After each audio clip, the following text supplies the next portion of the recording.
Bienvenidos a esta instancia etérea. Juntos presenciaremos la obliteración del mundo físico y nos sumergiremos en lares oníricos de aura purpúrea. Lares donde el sentido y lo cognoscible se desdibujan vertiginosamente, dejando paso a una única matriz surrealista, donde el horror cósmico es mandato y ley. Extracto de Algernon Blackwood. Esos grandes poderes o seres pueden concebirse como una supervivencia, la supervivencia de una época inmensamente remota, en que la conciencia debía manifestarse por medio de formas y figuras que desaparecieron hace mucho tiempo ante la progresiva oleada de humanidad. Figuras de las que solo la poesía y la leyenda captaron su fugaz recuerdo, llamándolas dioses, monstruos o seres míticos de toda suerte y especie.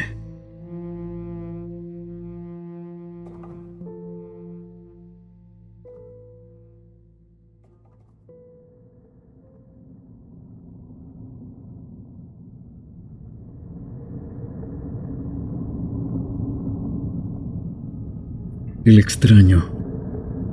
Desdichado aquel a quien sus recuerdos infantiles solo traen miedo y tristeza. Desgraciado aquel que vuelve la mirada hacia horas solitarias en vastos y lúgubres recintos de cortinados marrones y alucinantes hileras de antiguos volúmenes, o hacia pavorosas vigilias a la sombra de árboles descomunales y grotescos, cargados de enredaderas que agitan silenciosamente en las alturas sus ramas retorcidas. Tal es lo que los dioses me destinaron.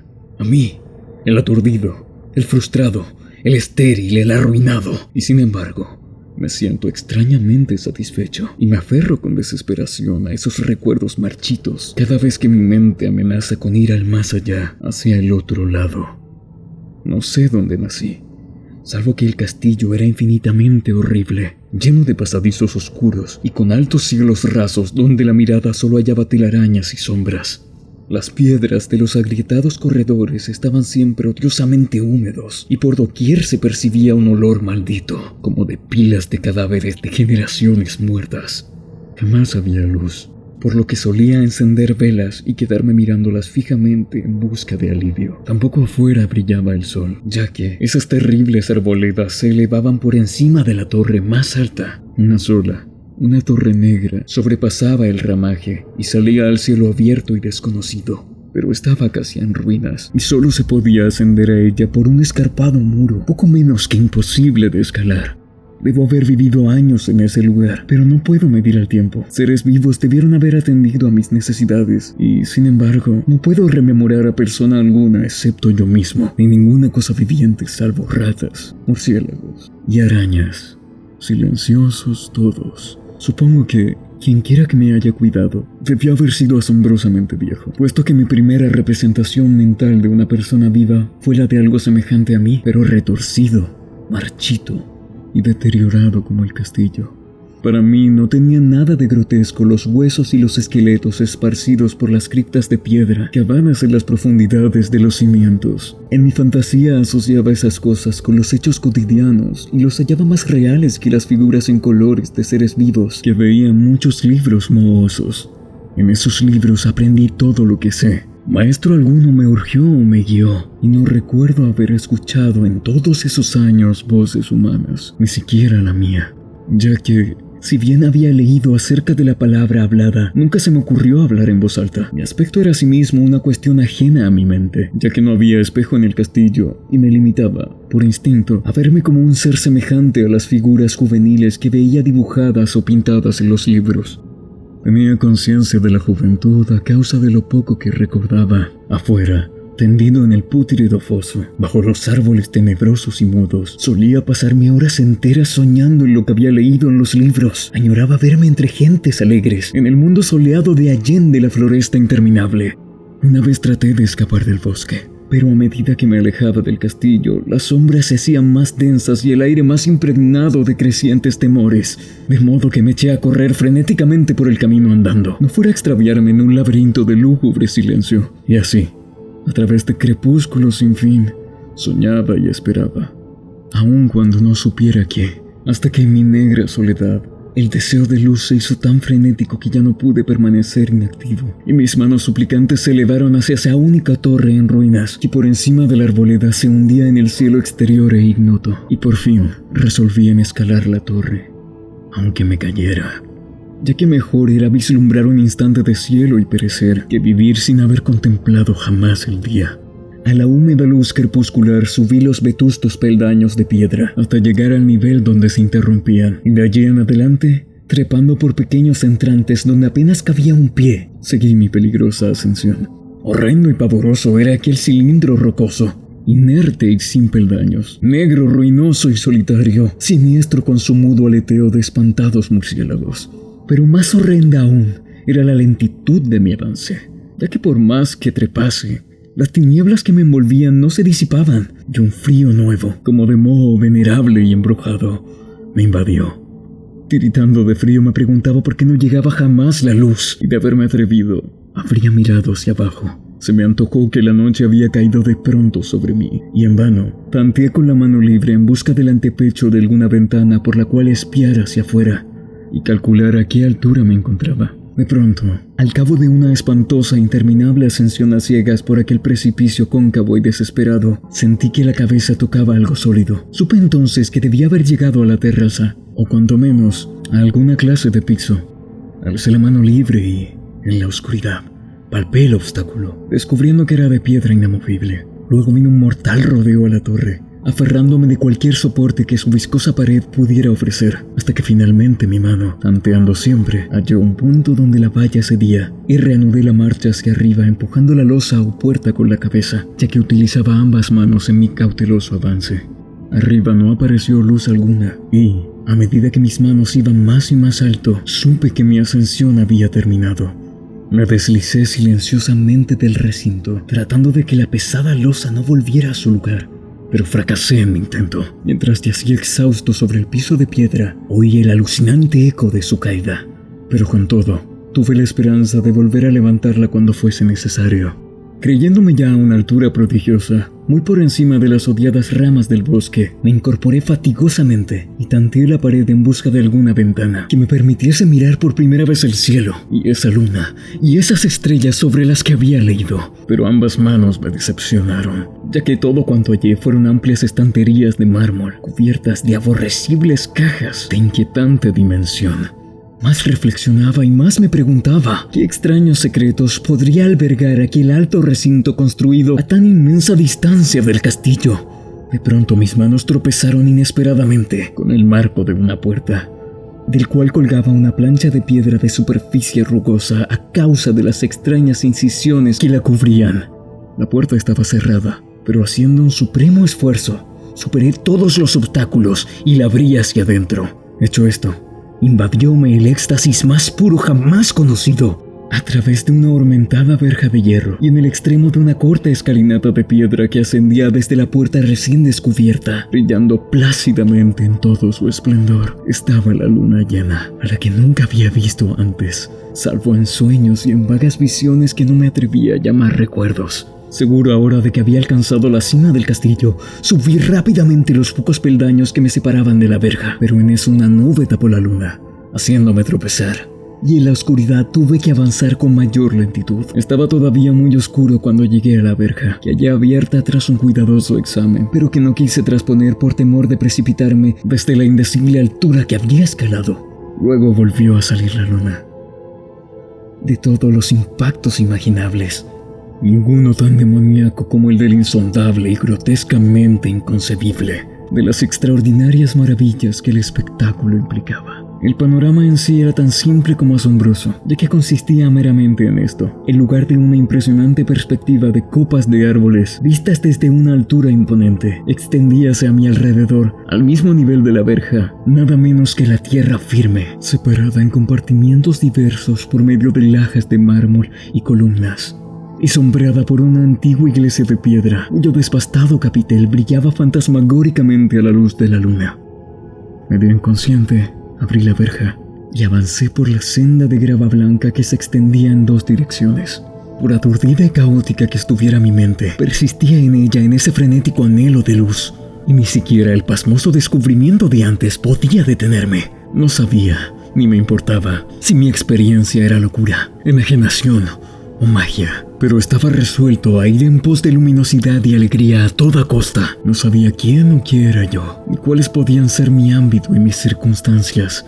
Sin embargo, a medida que proseguía mi tambaleante marcha, se insinuaba en mí una especie de tímido recuerdo latente que hacía mi avance no del todo fortuito. Pasada la zona de lajas y columnas, transpuse una arcada y eché a andar sin rumbo fijo por campo abierto, unas veces sin perder de vista el camino, otras abandonándolo para internarme, lleno de curiosidad, en las praderas en la que solo alguna ruina ocasional revelaba la presencia, en tiempos remotos, de una senda olvidada. En un momento dado tuve que cruzar a nado un rápido río cuyos restos de mampostería agrietada y mohosa hablaban de un puente mucho tiempo atrás desaparecido. Habrían transcurrido más de 2 horas cuando de repente llegué a lo que aparentemente era mi meta. Un castillo venerable, cubierto de hiedra, enclavado en un parque de espesa arboleda, de alucinante familiaridad para mí, y sin embargo lleno de intrigantes novedades. Vi que el foso había sido rellenado y que varias de las torres que yo bien conocía estaban demolidas, al mismo tiempo que se erguían nuevas salas que confundían al espectador. Pero lo que observé con el máximo interés y deleite fueron las ventanas abiertas, inundadas de esplendorosa claridad, que enviaban al exterior eco de las más alegres francachelas. Adelantándome hacia una de ellas, miré al interior y vi un grupo de personas extrañamente vestidas que departían entre sí con gran jarana.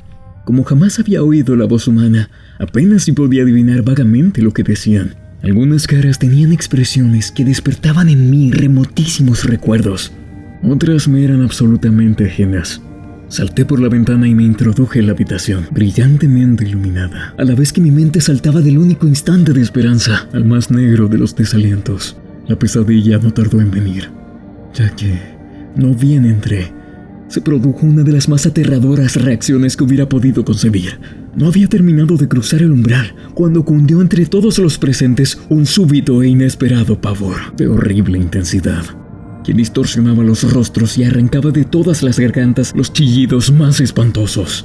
El desbande fue general, y en medio del griterío y del pánico varios sufrieron desmayos, siendo arrastrados por los que huían enloquecidos. Muchos se taparon los ojos con las manos y corrían a ciegas llevándose todo por delante, derribando los muebles y dándose contra las paredes en su desesperado intento de ganar alguna de las numerosas puertas. Solo y aturdido en el brillante recinto, escuchando los ecos cada vez más apagados de aquellos espeluznantes gritos, comencé a temblar pensando: ¿qué podía ser aquello que me acechara sin que yo lo viera? A primera vista el lugar parecía vacío, pero cuando me dirigí a una de las alcobas, creí detectar una presencia. Un amago del movimiento del otro lado del arco dorado que conducía a otra habitación, similar a la primera. A medida que me aproximaba al umbral, comencé a percibir la presencia con más nitidez, y luego, con el primero y último sonido que jamás emití, un aullido horrendo que me repugnó casi tanto como su morbosa causa. Contemplé en toda su horrible intensidad el inconcebible, indescriptible, inenarrable monstruo que, por obra de su mera aparición, habría convertido una alegre reunión en una horda de delirantes fugitivos. No puedo decir siquiera aproximadamente a qué se parecía, pues era un compuesto de todo lo impuro, pavoroso, indeseado, anormal y detestable. Era una fantasmagórica sombra de podredumbre, decrepitud y desolación. La pútrida y viscosa imagen de lo dañino, la atroz desnudez de algo que la tierra misericordiosa debe ocultar por siempre jamás. Dios sabe que no era de este mundo, o al menos había dejado de serlo, y sin embargo, con horrible horror de mi parte, pude ver en sus rasgos carcomidos, con huesos que se entreveían, una repulsiva y lejana reminiscencia de formas humanas, y en sus enmohecidas y destrozadas ropas, una indecible cualidad que me estremecía más aún. Estaba casi paralizado, pero no tanto como para no hacer un débil esfuerzo hacia la salvación. Un tropezón hacia atrás que no pudo romper el hechizo en que me tenía apresado el monstruo sin voz y sin nombre. Mis ojos, embrujados por aquellos asqueantes ojos vítreos que los miraban fijamente, se negaban a cerrarse. Si bien el terrible objeto tras el primer impacto se veía ahora más confuso, traté de levantar la mano y disipar mi visión, pero estaba tan anonadado que el brazo no respondió por entero a mi voluntad. Sin embargo, el intento fue suficiente como para alterar mi equilibrio, y bambaleándome, di unos pasos hacia adelante para no caer. Al hacerlo, adquirí de pronto la angustiosa noción de la proximidad de la cosa, cuya inmunda respiración tenía casi la impresión de oír. Poco menos que enloquecido, pude no obstante adelantar una mano para detener la fétida imagen, que se acercaba más y más. Cuando de pronto, mis dedos tocaron la extremidad putrefacta que el monstruo extendía por debajo del arco dorado. No chillé, pero todos los satánicos vampiros que cabalgaban en el viento de la noche lo hicieron por mí, a la vez que dejaron caer en mi mente una avalancha de anonadantes recuerdos. Supe en ese instante todo lo ocurrido. Recordé hasta el más terrorífico castillo y sus árboles, y reconocí el edificio en el cual me hallaba. Reconocí, lo más terrible, la impía abominación que se erguía ante mí, mirándome de soslayo mientras apartaba de los suyos mis dedos manchados. Pero en el cosmos existe el bálsamo además de la amargura. Ese bálsamo es el olvido. En el supremo horror de ese instante olvidé lo que me había espantado, y el estallido del recuerdo se desvaneció en un caos de reiteradas imágenes. Como entre sueños, salí de aquel edificio fantasmal y execrado, y eché a correr rauda y silenciosamente a la luz de la luna. Cuando retomé el mausoleo de mármol y descendí los peldaños, encontré que no podía mover la trampa de piedra, pero no lo lamenté, ya que había llegado a odiar el viejo castillo y sus árboles. Ahora cabalgo junto a los fantasmas, burlones y cordiales, al viento de la noche. Durante el día juego entre las catacumbas de Nefrenka, en el recóndito y desconocido valle de Hadot, a las orillas del Nilo. Sé que la luz no es para mí, salvo la luz de la luna sobre las tumbas de roca de Ned, como tampoco es para mí la alegría, salvo las innominadas fiestas de Nitocris bajo la gran pirámide. Y sin embargo, en mi nueva y salvaje libertad, agradezco casi la amargura de la alienación, pues aunque el olvido me ha dado calma, no por eso ignoro que soy un extranjero, un extraño a este siglo y a todos los que aún son hombres. Esto es lo que supe desde que extendí mis dedos hacia esa cosa abominable, surgida en aquel gran marco dorado, desde que extendí mis dedos y toqué una fría e inexorable superficie de pulido espejo.